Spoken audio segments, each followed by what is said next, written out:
Exfoliate, brightening, hydrate, and nourish your skin, leaving it feel soft and glowing skin. Sugar is a natural exfoliate to maintain the brighter and smooth skin and potentially reduce the sign of aging. And 1 teaspoon of coffee. Coffee, rich in antioxidant, can help brighter and may also reduce the appearance of fine lines and wrinkles and collagen production na mas kakailanganin ng balat natin dahil minimaintain nito, pinoprotektahan ng balat kasama na rin ng olive oil 1 tablespoon na pinapanatilihing malusog, hydrate, nourish ang balat dahil mayaman ito sa fatty acid. Kasama na rin ang ibang sangkap na ginamit natin, mayaman din ito sa antioxidant na tumutulong magbigay moisture at lambot sa balat at nagbibigay makinis. Napakaganda rin ito gamitin na nagbibigay natural glow, nagre-reduce ng sign of aging.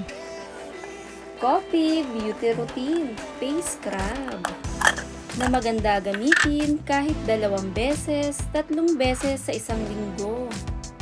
Sa paggamit, ilagay lang sa ating balat at dahan-dahan lamang itong i-scrub.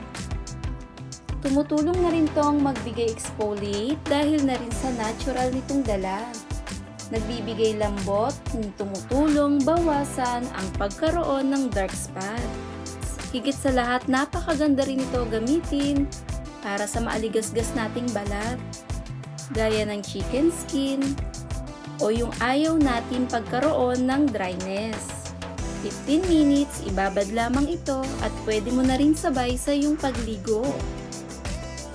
Makinis at malambot sa balat. Thanks for watching, guys!